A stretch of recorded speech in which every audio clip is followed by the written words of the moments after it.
Para sa lahat ng morning persons, para sa inyo ang verse 35.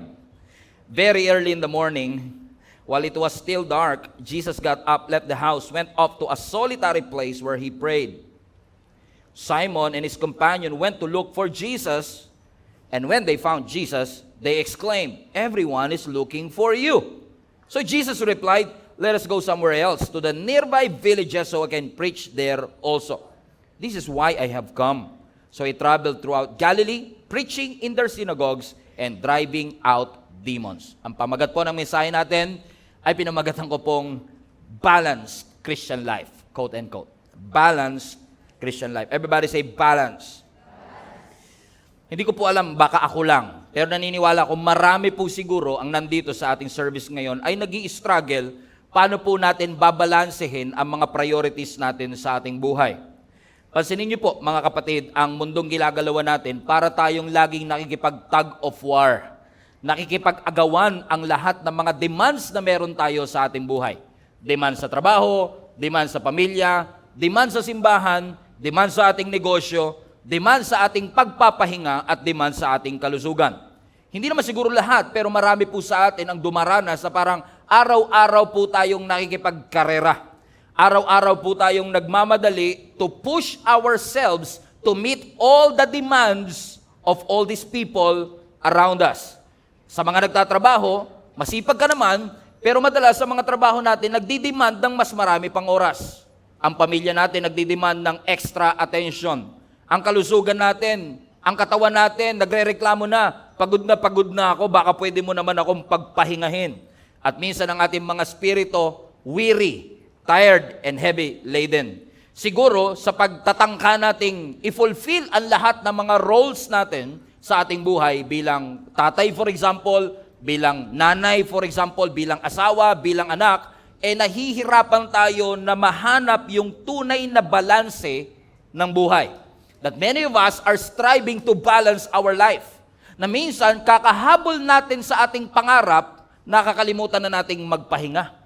Na minsan, kakahabol natin sa ating kayamanan, nakakalimutan na nating alagaan ang ating spiritual life.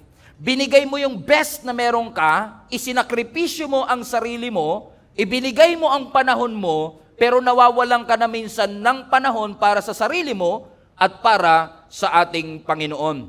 Sabi nga nila, it's all about boundaries and priorities. Everybody say boundary. Everybody say priority. Parang tinatamad na kayo. Everybody say priority. Amen? Balance. You are trying to make room for rest. You are trying to make room for work. You are trying to make room for a leader. Kung leader ka ng isang organization o ng isang samahan. At minsan kapag hindi natin na-achieve yung gusto nating mangyari, minsan it leads to anxiety, it leads to stress, it leads to burnout. Naalala ko 2 weeks ago, nasa ibang bansa kami ni Jenny, we forced ourselves to take a vacation. And nakakabili ko lang kasi a few weeks ago ng smartwatch. Buti pa yung orasan smart. Okay? Okay. Kakabili ko lang ng smartwatch, no, para matrack mo yung alam mo yun, yung 10,000 steps na hindi mo naman na-achieve. Okay. Okay. And alam nyo, kakaiba yun. Hindi ko lang dala yung relo ko na yun. Kakaiba yung smartwatch na yun kasi ngayon yung mga smartwatch, kaya niya nang i-gauge yung iyong emotional well-being. Alam niyo ba yun? Na malalaman ng relo mo ngayon kung stressed ka, kung you have an unpleasant feeling or pleasant feeling, kung masaya ka, kung neutral, kung normal. And tuwan-tuwa ako kasi one time habang naglalakad kami ni Jenny, trying to achieve the 10,000 steps, in which we did for several days. Sabi ko sa kanya, babe, grabe, sabi ko, parang amazed ako kasi for the first time nakita ko yung relo kung may pleasant na emotional well-being. Never ko pa nakita yun simula nung binili ko yung relo. Kasi pag nandito ako sa Metro Manila, laging unpleasant, laging stress, yung gano'n. Pero pagka nagbabakasyon ka, di ba, parang wow, ang saya, di ba? Kasi finally, you feel yung parang kalmado ka, nakakapagpahinga ka. And by the way, kung nasa dagat ka at nagtatrabaho, hindi yun ang tunay na bakasyon. Amen? Yung talagang bakasyon that you detach yourself from it. And it feels good that sometimes you don't have to worry about what's next. And all of us are trying to find that balance, di ba? Na when you work hard. But when you rest hard. Na talagang you give yourself into it. Lahat naman siguro, mapatatay, mananay, mga anak tayo, lahat tayo ginagawa natin yun. Pero napansin niyo ba that no matter how hard we try, minsan hindi tayo maka-keep up sa demands ng buhay? Despite our best effort, pagod ka pa rin, empty ka pa rin, you are serving out of emptiness, you are serving out of your exhaustion, at yung kaluluwa mo ay naghahangad ng kapayapaan. Ang kaluluwa mo ay naghahanap ng pag-asa. Siguro ako lang kaya hindi kayo masyado nag-amen. Pero ako personally, we are trying to and we are hoping to find that level, that equilibrium. Yung sinasabi nating balance between everything. I remember I read a book many years ago called Balanced Christian Life. And many years ago, I thought ang tunay na balanced Christian life is that you set aside each time for each category. Pero by definition, pansinin po ninyo, di ba pag sinabi mong balance, ang ibig sabihin niyan is meron kang measured distribution of time, energy, and attention. Meaning, pag sinabi mong balance ang iyong buhay, meron kang specific categorization. No, sa bawat area ng iyong buhay na gusto mong balansehin. Sinisiguro mo na walang area ng buhay mo na nakakapag-overpower o walang area ng buhay mo na napapabayaan. Kumbaga mapansin niyo ang definition natin ng balanced life, we compartmentalize each and every area of our life. Kinakategorize mo, kinakatalog mo, pinagbubukod-bukod mo. May downside din. Kasi supposedly, yung pananampalataya natin, for example, yung spiritual connection natin, na supposedly foundation ng ating buhay, nagiging area na kinakategorize natin sa ating buhay. For example, every Sunday, maglilingkod ako, every Sunday, magsisimba ako, which is good. Pero kailangan nating ma-realize na yung faith natin, hindi lang panglinggo.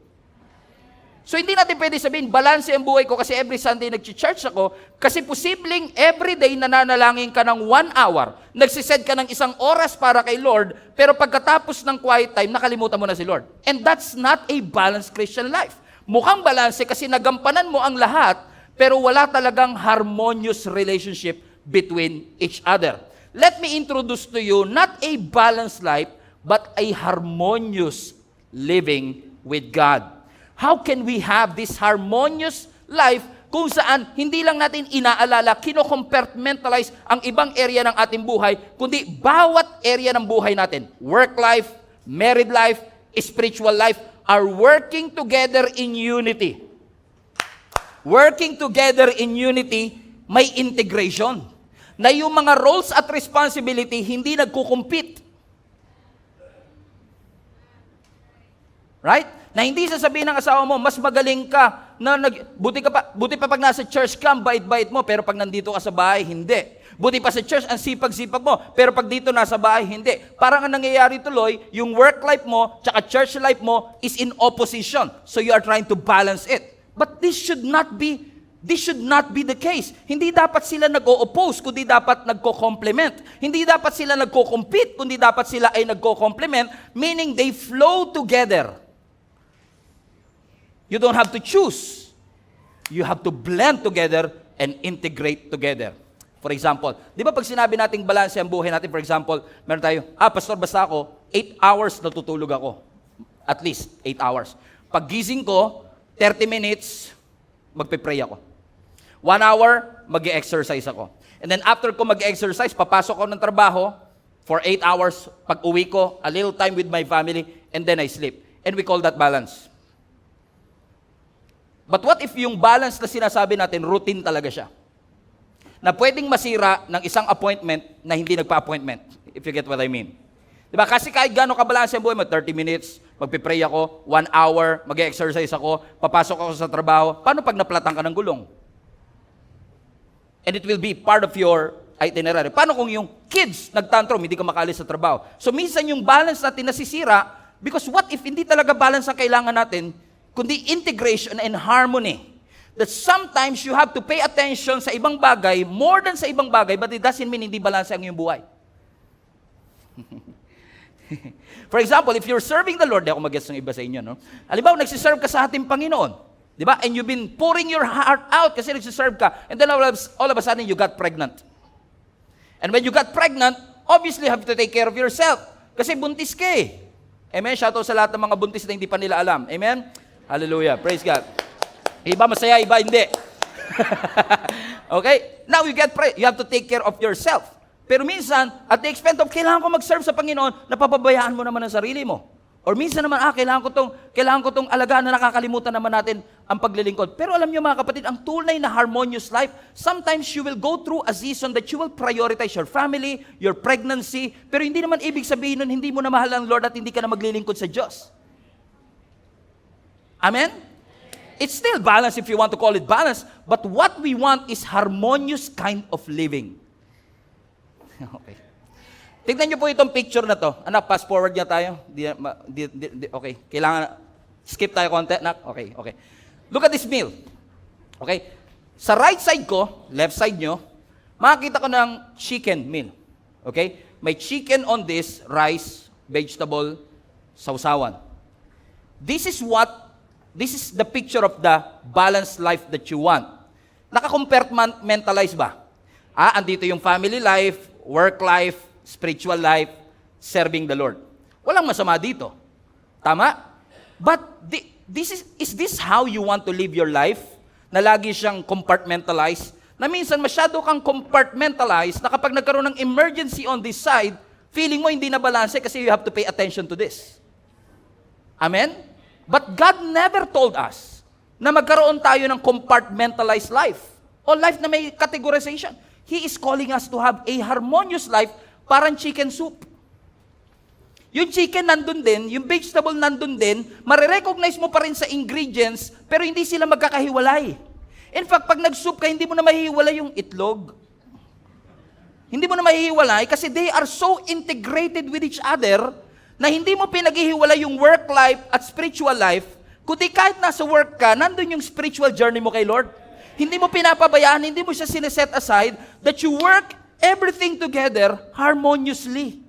And this is exactly what God wants us to have. Na hindi natin nawawala, napapabayaan yung isang area ng ating buhay, that we are not striving for balance, we are striving for harmony. Because in harmony, everything works together. Ano man ang persona mo, ano man ang role mo, ikaw man ay CEO ng kumpanya, for example, but at the same time, tatay ka, at the same time, asawa ka, at the same time, sports body ka na mga kasama mo sa tennis, and at the same time, you have another role, for example, sa mga kabarkada mo, and we have different roles. Marami tayong hats na sinusuot, pero we don't have to leave each one to pay attention to one because God is calling us to live a harmonious life. Ecclesiastes chapter 3, verse 1, there is a time for everything, and a season for every activity under heavens. And sometimes, because people are misquoting this verse, sasabihin nila, di ba sabi ng Bible, there is a time for everything, so there's a time for this, a time for this. But we don't have to do it separately. What if we can do it harmoniously?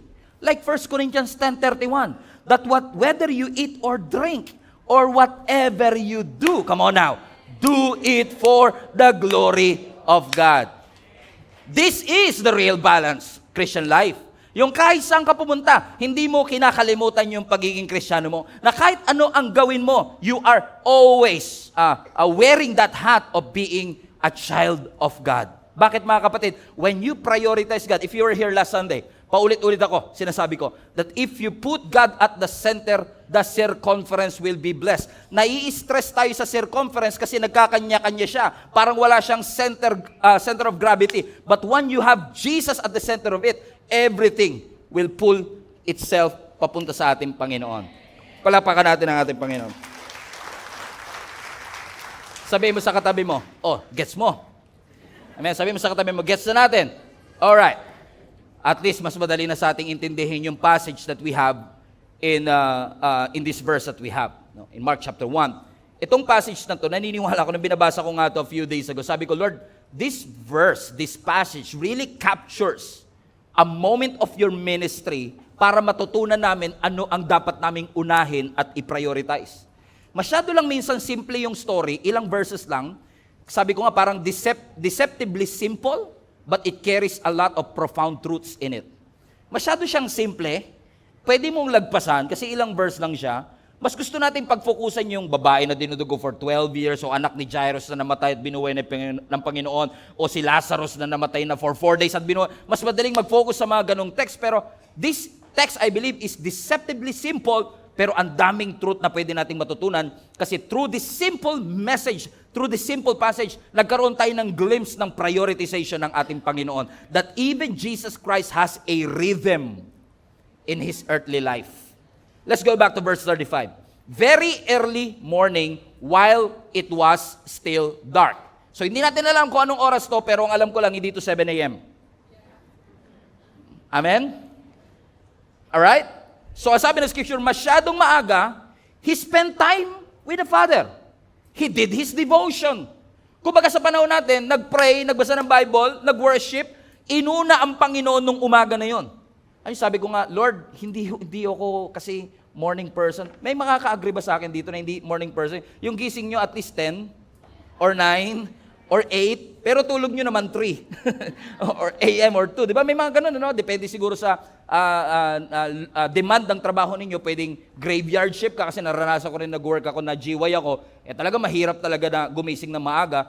Pero at least for this text, makikita natin na ang ating Panginoong Yesus spent time with the Father very early morning while it was still dark. Amen? Sabi ko nga, Lord, masyado pang madilim. Sabi ko, Lord, there's not so much going on kapag maaga pa lang. Pero makikita natin na kung titingnan nyo ang story ni Jesus Christ, yung early morning prayer is a significant part of His ministry. He did that a lot of times. Pero balik mo yung verse, sabi na scripture, hindi lang siya gumising ng maaga, pumunta siya sa isang solitary place. So binigay sa atin kung anong oras siya nag-devotion, pero binigay din sa atin kung saang place siya. Because if you want to connect with God, I believe the time is important and the place is important. Kailan ang oras? Very early morning. It doesn't have to be early morning, but it has to be something na walang distraction. Bakit solitary? Para walang disciple na humihilik. Kailangan yung joke ko, pang 5 hours bago mag-isa. Kung kumakain na kayo, nagse-celebrate kay Mother's Day, tsaka, oo nga, baka si Peter malakas umilik, di ba? Parang he has to separate himself. It was dark, you cannot see anything. Hindi natin alam, hindi natin Pastor, kasi wala naman ako solitary place, kasi yung bahay namin, paggising ko, kusina na kagad. But maybe what God is trying to teach us is that you must have a quiet place. Something na pupuntahan mong walang distraction. Something that you want, if you want to connect with God, walang cellphone, walang distraction, that you really can focus with the Lord very early Sunday morning or very early in the morning. Now, hindi naman required na kailangan pag nag-pray ka very early in the morning. Pero pansinin nyo ang ating Panginoong Yesus, even through the scripture, bihirang-bihira, if not, wala akong nakita na part ng gospel na si Jesus Christ, isiningit niya yung prayer nung tanghali.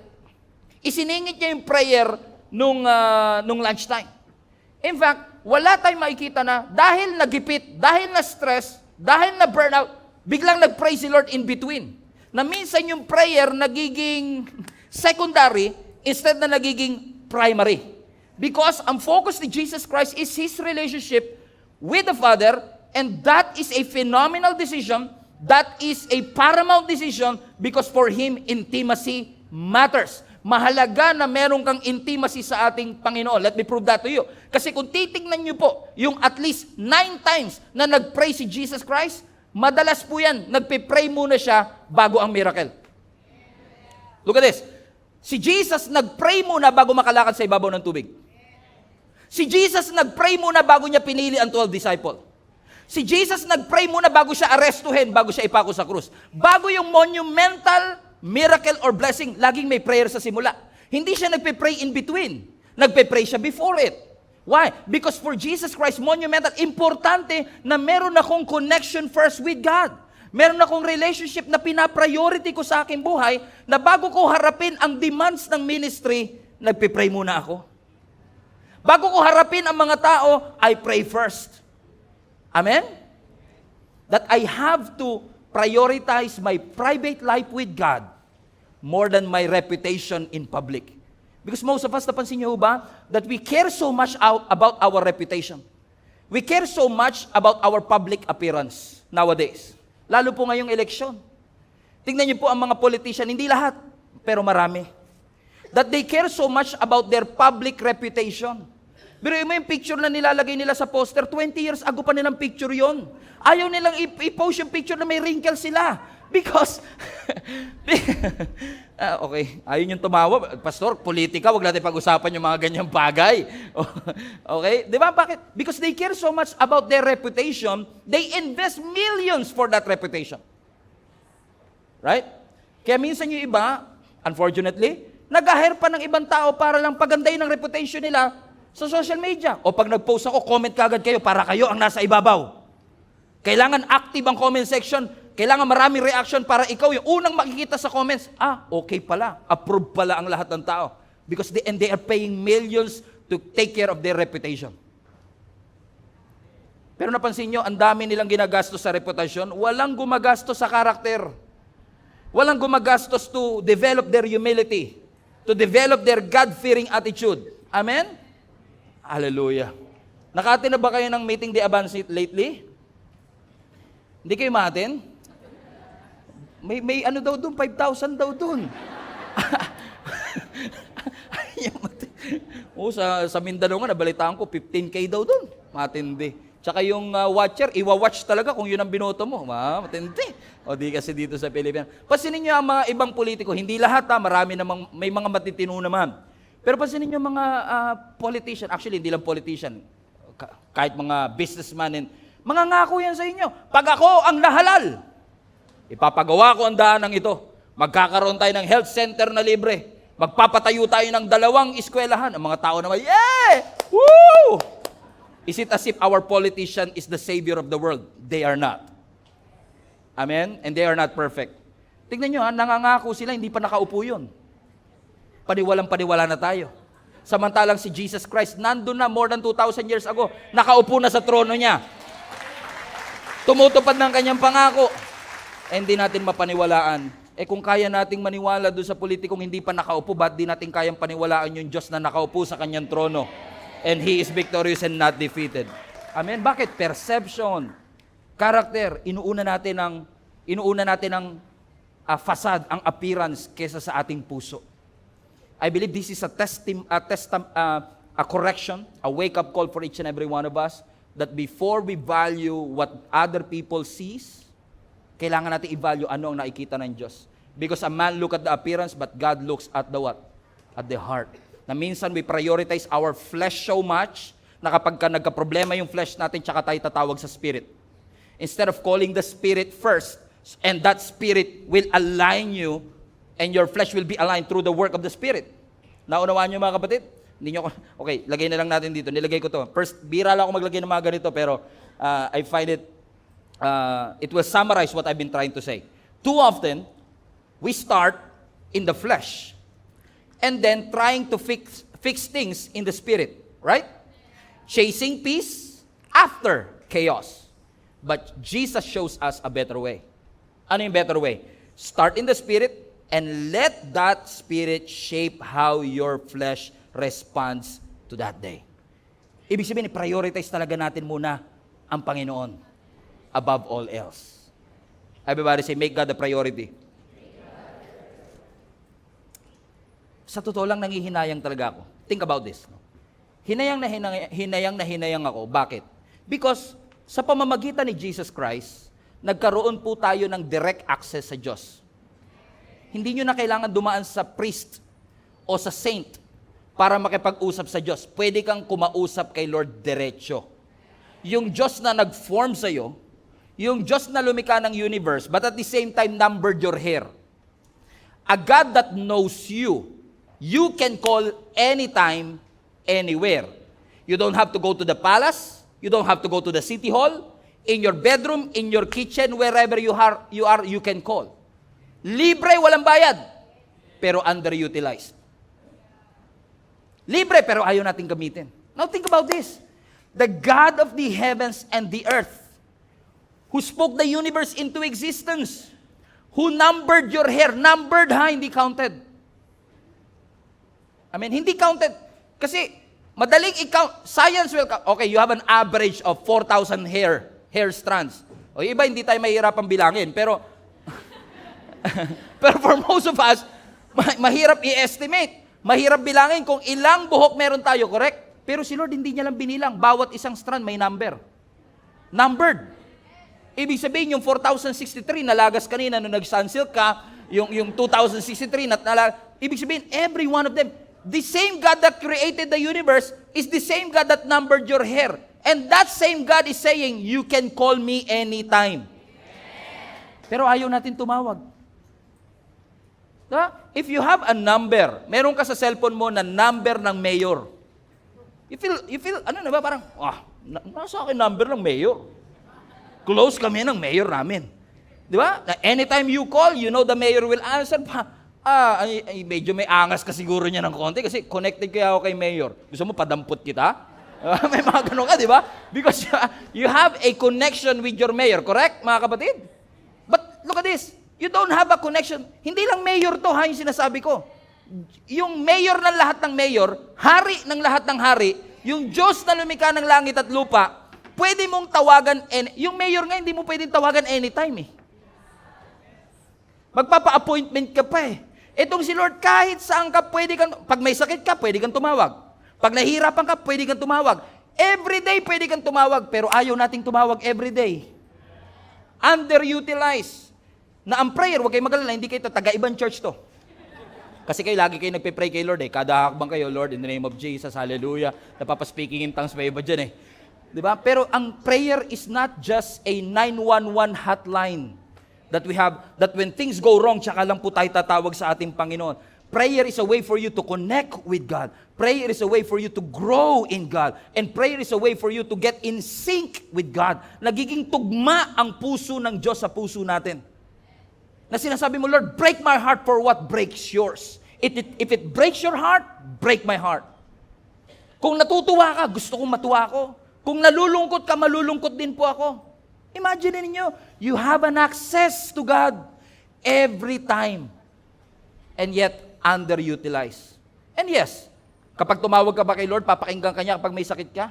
Pag may pagsubok po ba kayo, tumawag ka kayo kay Lord, makikinig ba siya? Yes. He is a problem solver.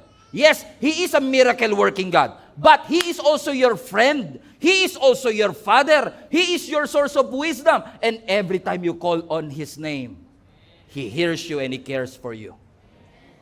Di ba? Asarap sa feeling. Okay lang? Ako na lang. Ang sabi ng scripture, James 4:8, come near to God, and He will come near to you. What a promise. What a promise. Amen? Sa mga kapatid ko dyan na feel ninyo laging lumalayo si Lord sa inyo o malayo kayo sa Panginoon. When you come near to God, He will come near to you. Jeremiah 3:3, verse 3. Hindi 911 ang hotline ni Lord, 333. Ano yung Jeremiah 3:3? Call to me, and I will what? Answer you. Gusto nyo ba yon? Na kapag tumawag kayo, sasagot ang Lord? Pag sumagot pa lang ni si Lord, masaya na pala tayo eh. Pero may kasunod pa. Hindi lang siya sasagot. Ano sabi ng scripture? He will tell you great things. Gusto nyo yon? Gusto ko yon. But at the same time, hindi pa tapos si Lord doon. Hindi lang great things, kundi unsearchable things. Now, friends, that is a bold statement right there. In a generation where everything is searchable, mag-Google ka, searchable, profile ng tao, searchable, every document, every information is searchable, and then God will say, I can show you unsearchable things. Lord, what is there na hindi pa namin kayang i-search? The divine. Even the divine. Even the things that our books cannot tell us or education cannot teach us, the Word of God, His presence is able to show you what? Great things and unsearchable things. Gusto niyo yun? Ako gusto ko yun. Ano kailangan? Tatawag lang.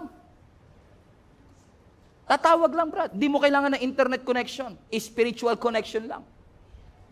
Amen? You don't okay, praise God. Amen? He will show you great things. Gusto niyo ba yun, mga kapatid? Yes. That's why I want to challenge you, global family. Read your Bible. Pray as much as you can.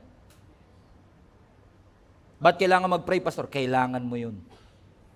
Hindi kailangan ni Lord prayer mo. Kailangan mo ang Lord. Magbasa ng Bible. Yes. Bago pa kahit walang krisis, magbasa ng Bible. Bakit to? Mahirap nang magbasa ng Bible pag may krisis na. Tama ba, mga kapatid? Kasi yung Bible, tuturuan ka anong magiging response mo kapag may crisis. Crisis. Sa gitna. Ginawa ko na lahat. Mag-response lang kayo. Gusto niyo ba gawin ko rin yung ginawa ng kids? Tsaka na youth? Kakantahin tayo. Amen? Alam niyo bakit? Bago pa tumama ang crisis, dapat, halimbawa, makikipagkaibigan ka lang ba kapag may crisis na? O mas magandang you surround yourself with people that will help you bago pa tumama ang crisis? Halimbawa, nalulunod ka na. Help! Help! O Brad, ito libro, Swimming 101, basahin mo.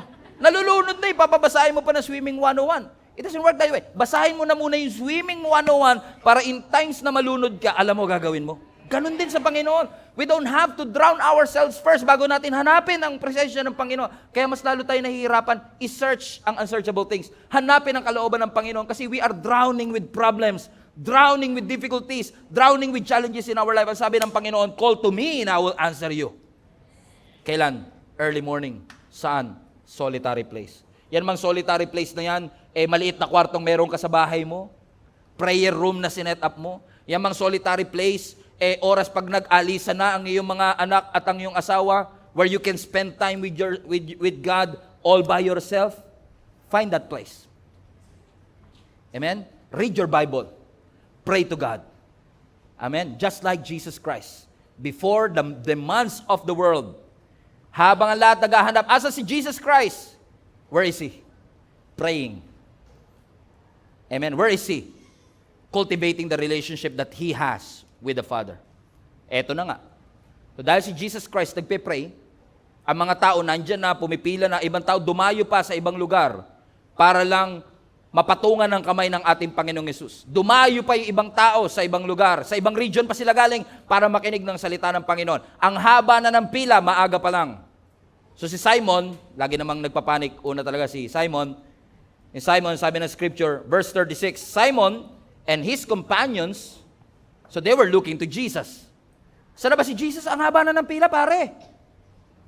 Ito mga tao to, sabi nila, taga ano pa ako? Taga Samaria pa ako. Galing pa ako na ibang lugar. Talaga, sure po. Teka lang, wala pa ba si Jesus Christ? So si Simon, hinanap niya si Jesus Christ, verse 37, at nung nakita nila si Jesus Christ, sabi nila, Lord, everyone is looking for you. Di ko alam kung anong tono niya na, Lord, everyone is looking for you. Or, Lord, everyone is looking for you. Lord, everyone is looking for you. We don't know. But I can sense the sense of urgency na sinasabi ng mga disciples, because Jesus was in demand, He was popular, people are flocking in and coming from different regions at that time. Hinahanap nila si Jesus, nasa na ba si Jesus Christ? Kailangan namin ng healing. Nasa na ba si Jesus Christ? Kailangan namin ng teaching. And when Simon was probably pressured by the demands of the people, sabi niya kay Jesus Christ, Lord, hinahanap ka na po ng lahat. O siguro, Lord, ano? O parang asawa nyo, di ka pa ba tapos yan? Pagising namin, wala ka na po. Nagtago ka na dyan. Everyone is looking for you. Hurry up. Baka pwede nyo pong bilisan. May tanong ang mga tao, kailangan nila ng kagalingan. Nasaan ka po? Where are you? Alam niyo, nung binabasa ko to, nung sinasabi ni Peter na everyone is looking for you, naalala ko si Martha eh.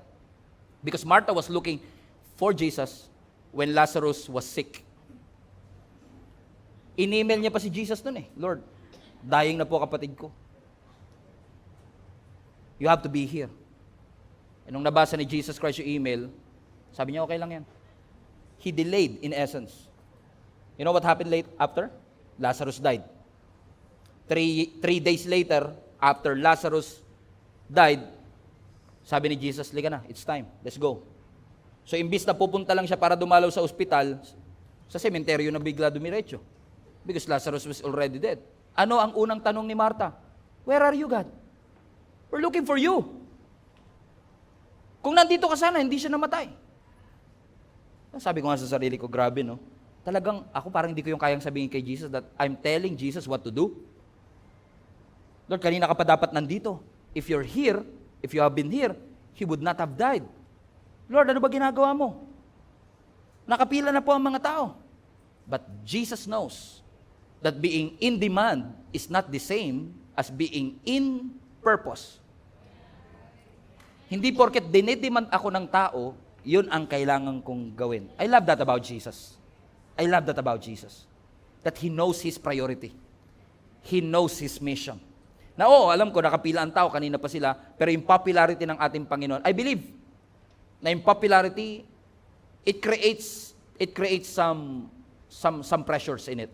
Pero mas pinili ni Jesus yung presence over that pressure. Hindi niya hinayaan na yung popularity ang magde-define ng kanyang direksyon. Ibang-iba ngayon, ano?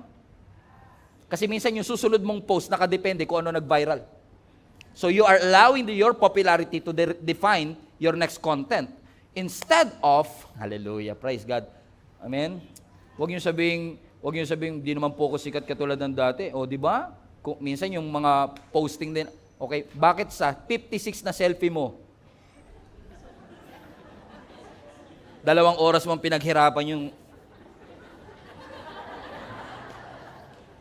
pipili ka ng 3 na pare-pareho din. Bakit? Kasi pansin ko pagka medyo ganito yung posting ko, mas maraming likes ba? Yung ganyan. Pag ganito angle ko to the left, diba? Pag ganito suot ko, pag ganito sayaw ko, pag kumembot ako, parang, and you allow the people to drive your post. You allow your popularity to drive your destination, your next decision. And that's not what Jesus did. Hindi niya inallow yung public approval na mag-shape ng kanyang ministry. Alam ko, nakapila sila. Pero mas mahalaga sa akin itong prayer. Amen? Kasi papansinin niyo mga kapatid, yung prayer ni Lord in private ay nagkukos ng display ng power in public. Ulitin ko, yung kanyang prayer in private nagli-lead sa display ng power in public. When he prayed in private, the power will be manifested in public. So sabi ni Simon, Lord, where are you? Ano kaya sagot ni Jesus Christ? Verse 38. Jesus replied, let's go somewhere else. Ha? Teka lang, Lord. Nakapila na po, oh. Yung iba po, nagkampa po dyan mula kagabi pa, ibang region sila nang galing. Saka po ba galing? Saka ba nagpunta? Kailangan ka na po ng mga tao. Ano sabi ni Jesus? Punta tayo sa ibang lugar.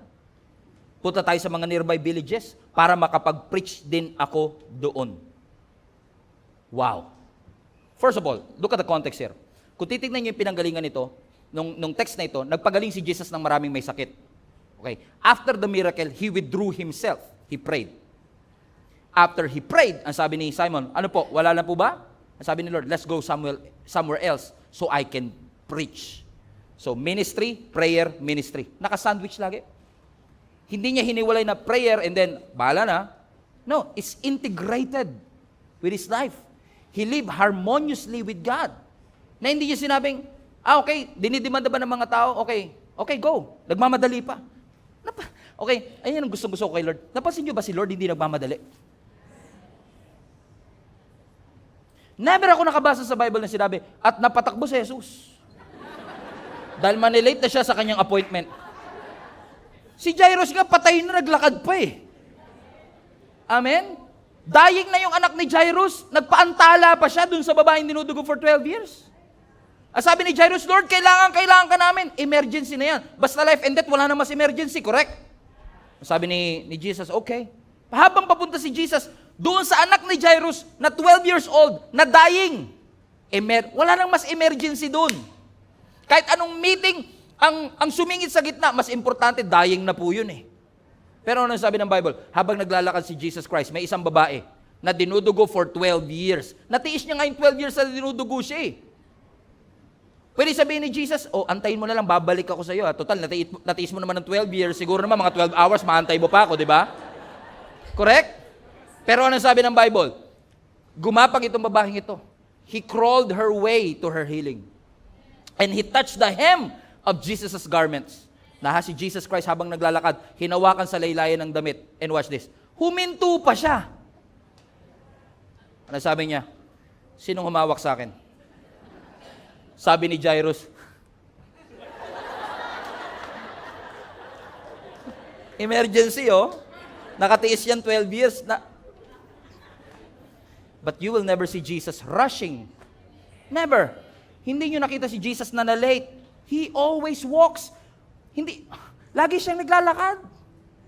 Hindi siya napapatakbo. You cannot see Jesus rushed, but you can always see Him focused. Focus siya sa purpose niya. Sa sobrang focus niya, kahit ma-disappoint si Jairus, kahit ma-disappoint yung mga tao nag-aantay, doon tayo sa kabila. Let's go somewhere else. Even at the expense of disappointment of these people, hindi nakalinya yung kanyang itinerary sa approval ng tao o gusto, no. Naka-align ng kanyang priority sa purpose niya mismo.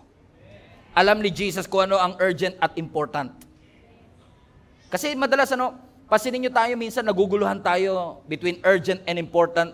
Lahat naman ng mahalaga, important, right? Ang importante, mahalaga. Pero hindi lahat ng urgent, important. Kasi pasinin nyo mga urgent, ang ingay niyan Teleponong nagre-ring, urgent, sagutin mo. Deadline. Maingay ba deadline? Maingay yan. Crisis. Emergency.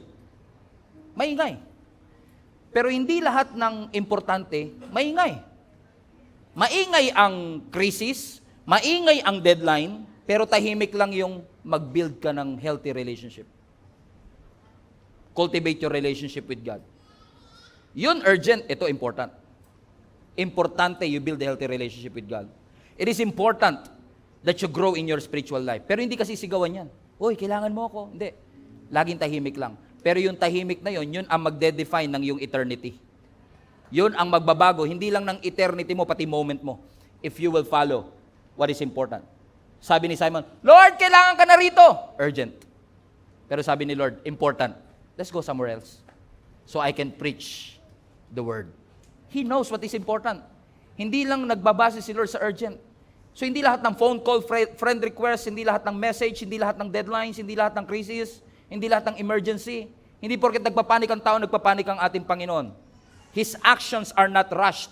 They are focused. Pasinin niyo si Jesus Christ. That's why we love Jesus Christ. Hindi ka makakasense na, pa-burnout na. Walang ganun. Stress na siya, confused siya. Lagi siyang may rhythm. Lagi siyang may consistent pace. Why? Hindi kasi siya compartmentalize Diba? Kasi kung naka-compartmentalize siya, kay Jairus na ako, next appointment ka na. You cannot disturb my day. But no, He lived harmoniously. He knows His purpose. He knows His mission. That's why, verse 38, and we will close with this, sabi niya, let's go somewhere else. To the nearby villages. So I can preach there also. Everybody read that last part. That is why, mission. That is why I have come. Sabi ko kay Lord, nung binabasa ko to, parang almost ilang araw, paulit-ulit lang. Kasi sabi ko, napakasimple nito, Lord. Pero profound yung katotohanan na yun ang kanyang rason. Sabi ko kay Lord, sana all, alam namin kung ano mission talaga namin. Hindi kami nagpapadaig sa pressure ng iba, sa demands ng iba. Sabi niya, preach tayo sa iba. Lord, kawawa. Okay lang. Yun ang rason kung ba't ako nagpunta rito. Hindi para i-please yung mga nag-aantay, kundi i-preach ang gospel to the ends of the earth. Pero paano naging clear kay Jesus Christ, based on the text, kung ano ang kanyang mission? I believe it is the intimacy that He has with the Father. So yung clarity ng iyong mission, mangyayari lang. It is born out of intimacy. The more intimate you are with God, mas nagiging clear ang iyong mission. Hindi success ang nagda-drive ng calendar mo, hindi influence, hindi crowd, hindi tao ang nagda-drive kung paano ka magsasucceed in life. No, it is the Lord. So when you live harmoniously with God, lagi kang aligned, lagi kang centered sa pinapagawa ng ating Panginoon. Hindi ka nagpapanik, hindi ka anxious.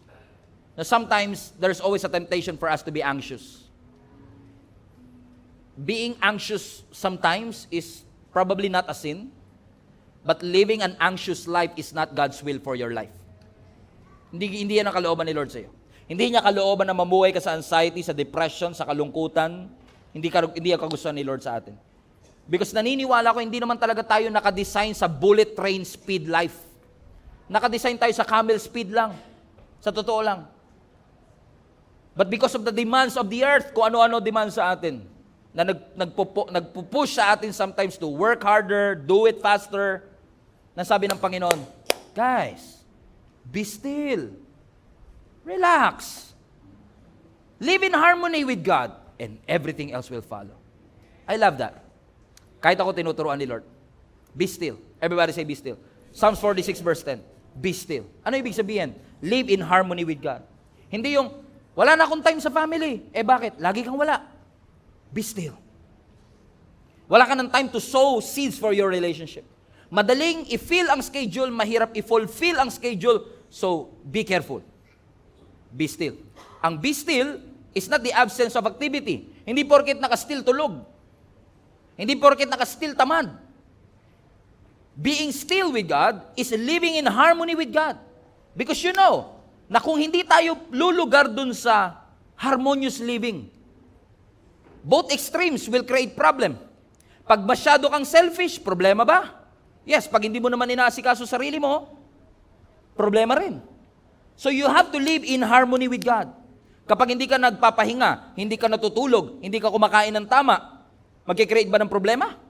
Yes. Pag daldal ka ng daldal, problema? Pag di ka nagsasalita, problema rin. You have to live in harmonious life. At watch this, kahit na gaano karaming Jesus ang meron sa buhay mo, kung hindi ka magpapahinga at matutulog, magkakaproblema ka pa din. Kahit na gaano katatag ang iyong pananampalataya, kahit mag-pray ka pa ng happiness, pero you don't sleep enough, it will still create problem. You still feel lousy every single time. And the moment you feel you are too mad, you are too sad, masyadong puyat, you're not eating well, you're not living healthy, iti-take advantage ni Satan yun. For you to have a distracted, unproductive, and bring you to a vicious cycle of your life. We don't want that to happen. So ang sabi ng Lord, be still. Kasi, balik mo anak, Psalms 46, kasi ang be still is a gateway for harmonious life. Yan ang daan papunta sa harmonious life with the Lord. Pag sinabing harmony, hindi balance everything perfectly. Pero pag sinabi nating be still, a gateway to our harmonious life is just we are saying, Lord, thank you. I surrender everything to you. Now I get to relax and be still. Trade your worry into rest. Trust God that He will carry you through this chaos. Magtiwala sa Panginoon. Sa Bisaya, salig sa Ginoo. Magtiwala tayo sa ating Panginoon. You are not meant to strive alone. Hindi mo kailangan dalhin ang pagproblema mag-isa. Bring it to God and be still. And makikilala mo kung sino ang totoong Diyos mo. Amen? Palapakan natin ang Panginoon.